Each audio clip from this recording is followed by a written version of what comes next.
제가 지난 시간에 들기름 편에서 밥상 위에 오메가3 폭탄이 들깨, 들기름이다 말씀드렸어요.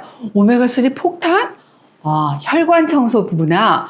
최고의 혈관 보약이구나. 항염증, 항알레르기 작용이 있어서 만성염증이 있는 분들, 나는 비염, 천식, 아토피, 각종 알레르기란 알레르기 다 달고 산다. 난 체질 개선한다. 이러신 분들, 나 기름부터 좀 좋은 기름으로 바꿔야겠어. 이런 댓글 많이 달아주셨어요. 근데 들기름을 보약으로 먹으려면 중요한 전제 조건이 있습니다.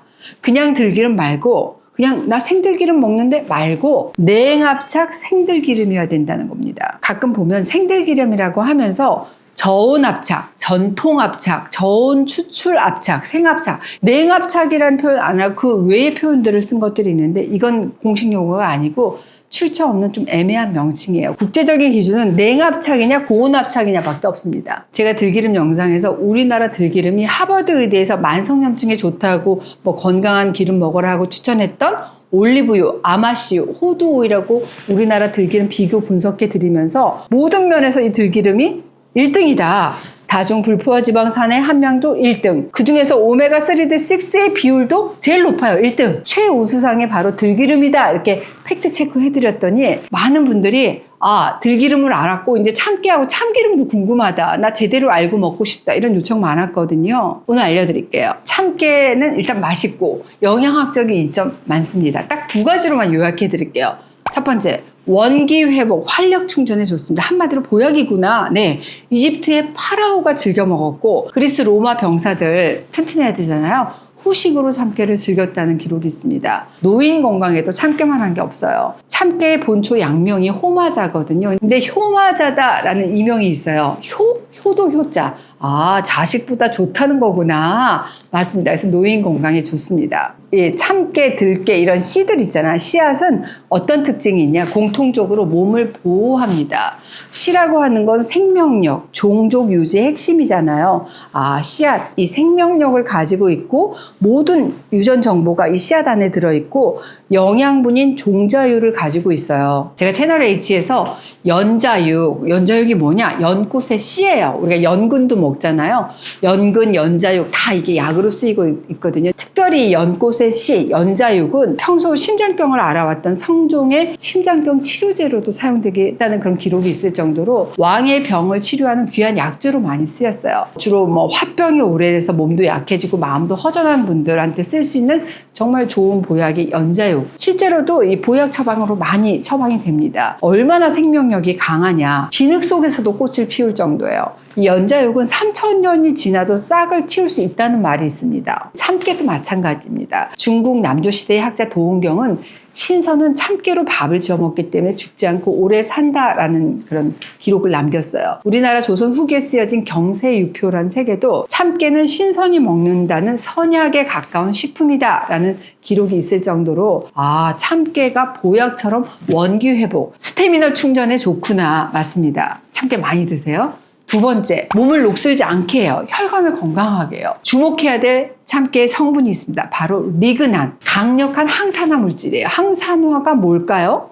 산화를 억제한다는 거잖아. 내 몸을 녹슬지 않게 한다는 겁니다. 즉, 세포의 노화를 억제한다는 겁니다. 이 리그난 성분 중에서도 특히 우리가 주목해야 될 게 세사민, 세사몰린입니다. 참깨에만 특이적으로 많은 리그난 성분들이에요. 많이 먹게 되면 세포 손상도 막아주고 염증을 줄여주는 데 도움이 됩니다. 근데 이 세사민하고 세사몰린은 기름에 녹는 지용성이기 때문에 참깨를 기름으로 짜게 되면 이 성분들이 참기름에 녹아있죠. 여러 연구에서 세사민하고 세사몰린 성분이 혈압도 낮춰주고 혈청 지시를 감소시켜주고 콜레스테롤을 흡수하고 합성을 억제하는 이런 심혈관 질환에 도움이 되는 효과가 있는 것으로 알려져 있어요. 근데 이런 세사민하고 세사몰린은 생참기름에 특히 많이 들어있습니다. 근데 이 두 성분의 일정 온도를 넘잖아요. 상당량의 세사몰이라고 하는 성분으로 변해버려요. 그러니까 난 심혈관 질환 좀 예방 효과도 누리고 싶어. 그런 목적으로 좀 참기름 즐기고 싶다 하시는 분들은 그냥 참기름보다는 냉압착 생참기름이 유리합니다. 아니, 들기름도 냉압착 생들기름이 좋다면서 참기름도 냉압착 생들기름?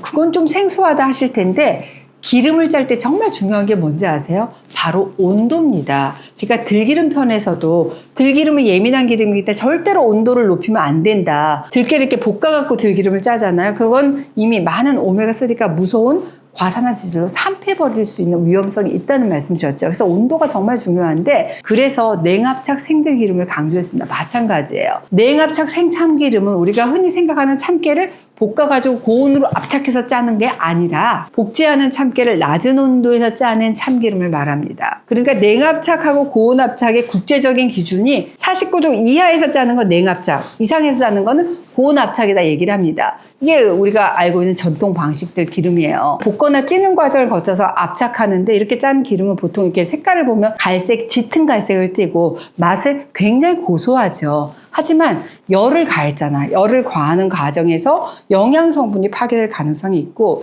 국제암연구소에서는 발암물질 1군으로 분류한 벤조피렌이 발생할 가능성도 존재합니다. 냉압착은 냉압착 착유기를 이용해서 짜는데 쉽게 말씀드리면 우리가 유럽 올리브유 제조하는 거하고 같은 방식이라고 보시면 돼요. 엑스트라 버진 올리브유.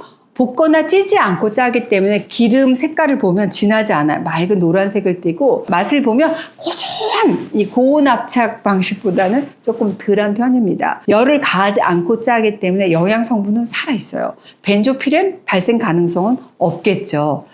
그래서 참기름 선택할 때도 이 압착의 온도를 49도 이하로 짰다는 압착 온도를 명시하고 냉압착으로 짰다 이것을 분명히 밝힌 것, 벤조피렌이 없다는 것도 그것도 밝힌 것을 선택하는 게 좀 더 좋겠죠. 제가 들기름 편에서도 강조했던 이 산가를 확인해야 돼요. 이 산가가 뭐냐? 기름이 산패된 정도를 판단하는 굉장히 중요한 기준입니다.